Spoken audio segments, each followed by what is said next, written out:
The most important announcement in Trump winning speech. There are a whole bunch of promises that Trump made during the campaign. Addressing his supporters at the Palm Beach County Convention Center in Florida, Trump set the tone on what he is going to do in his second tenure.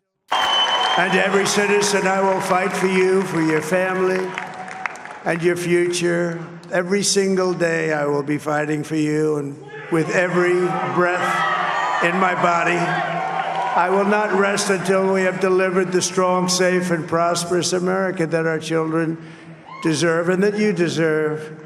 This will truly be the golden age of America. That's what we have to have. U.S. President-elect Donald Trump said he would follow through on his promises on immigration as he declared victory during a campaign watch party in Florida on Wednesday. We're going to have to seal up those borders, and we're going to have to let people come into our country. We want people to come back in, but we have to let them come back in, but they have to come in legally. Concerns about immigration, particularly irregular migration through the U.S.'s southern border with Mexico, was one of the key issues during the campaign, alongside the economy and abortion rights. Todos estamos preocupados aquí en el albergue y qué va a pasar con nosotros, ya que todos estábamos esperando la cita. Entonces estamos entre qué va a pasar con nosotros, si nos van a dar chance de quedarnos aquí, o pues el presidente no va a quitar la aplicación y pues vamos a seguir pasando así. Many feared that the return of Mr. Trump to the White House could result in large-scale deportations of many of the estimated 11 million undocumented migrants living in the country. And powerful mandate. We have taken back control of the Senate. Wow, that's good. And the Senate races in Montana, Nevada, Texas, Ohio, Michigan, Wisconsin, the great Commonwealth of Pennsylvania, were all won by the MAGA movement. They helped so much.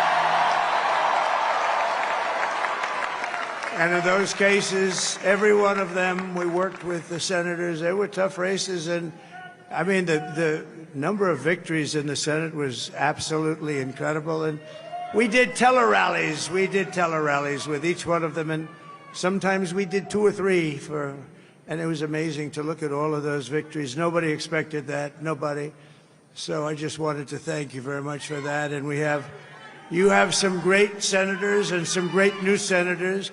And it also looks like we'll be keeping control of the House of Representatives. With control of the Senate and the House of Representatives, Mr. Trump would have leverage to introduce draconian measures to limit illegal migrants and deport millions without required documents.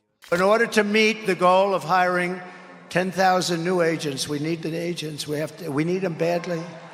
And keeping our incredible veteran agents on the force. Don't leave us. Raise your right hand. You're not going to leave. You're not going to leave. Don't leave us, fellas. I don't have to worry about them. They're very committed people. If we pay them nothing, they're not leaving.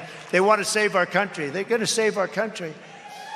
But after I win, I will be asking Congress immediately to approve a 10% raise. I haven't had one in a long time for all agents. And a $10,000 each retention and signing bonus.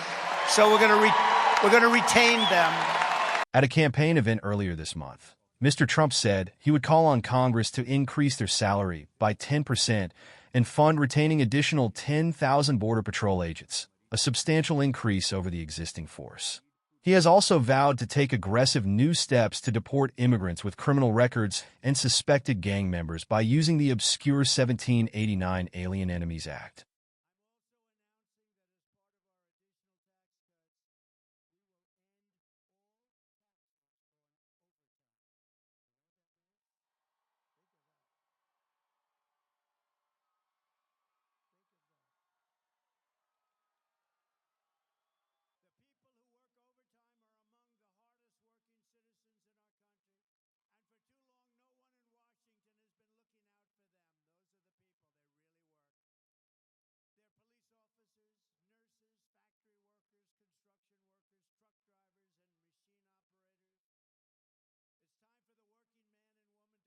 President Donald Trump has defeated Vice President Kamala Harris to win the White House, and this would broadly impact taxpayers.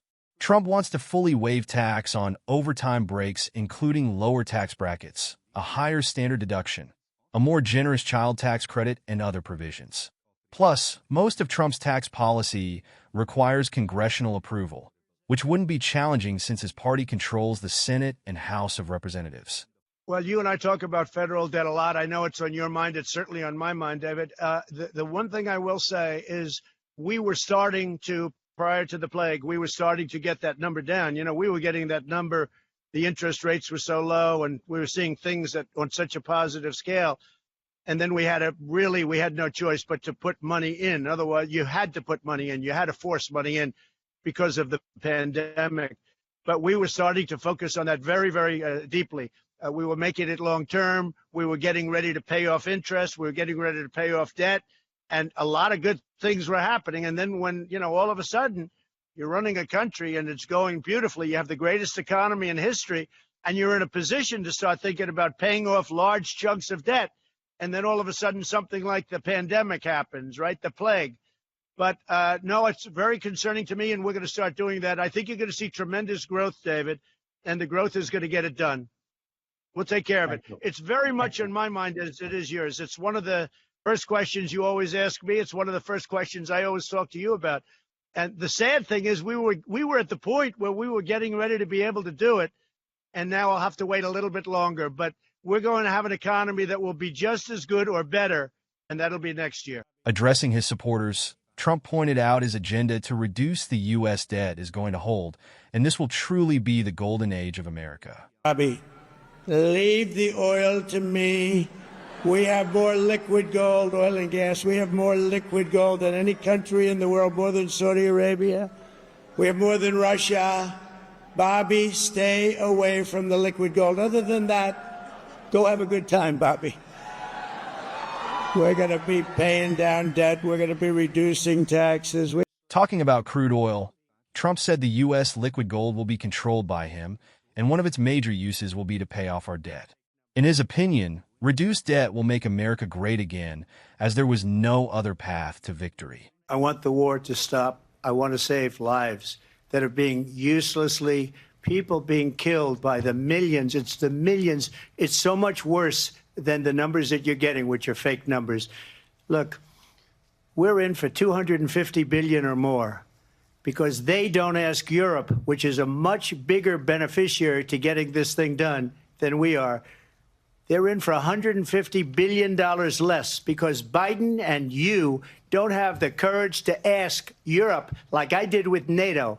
They paid billions and billions, hundreds of billions of dollars when I said, either you pay up or we're not going to protect you anymore. So that's maybe one of the reasons they don't like me as much as they like weak people. But you take a look at what's happening. We're in for 250 to 275 billion.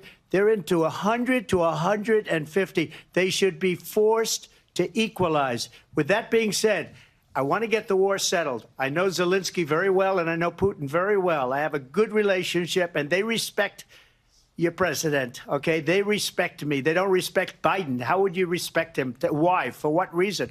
He hasn't even made a phone call in 2 years to Putin, hasn't spoken to anybody. They don't even try and get it. That is a war that's dying to be settled. I will get it settled before I even become president. If I win, when I'm president-elect, and what I'll do is I'll speak to one, I'll speak to the other, I'll get them together. That war would have never happened. And in fact, when I saw Putin... Lastly, Donald Trump explained that he would not rest until he delivers a strong, safe, and prosperous America that the future generation deserve. His return to the White House could spell uncertain times for Ukraine, as there are fears he might withdraw support for the besieged country and cut a deal with the Kremlin. If I were president, and I say this, I will end that war in one day. It'll take 24 hours. I know Zelensky well. I know Putin well. I would get that ended in a period of 24 You can break that deal. 100%. It would be easy. But one thing is certain. When Trump enters the Oval Office on January 20th, the war started by Putin will be nearly 3 years old, and he will end the war within 24 hours. We had no wars except we defeated ISIS. We defeated ISIS in record time, but we had no wars. They said, he will start a war. I'm not going to start a war. I'm going to stop wars. He ended talks about war that the U.S. saw, no wars, during his first presidential term, and that's what he would do in his second tenure. He would stop all war. So far, that's all President Trump has announced to the public since his victory. Stay tuned for the next bombshell.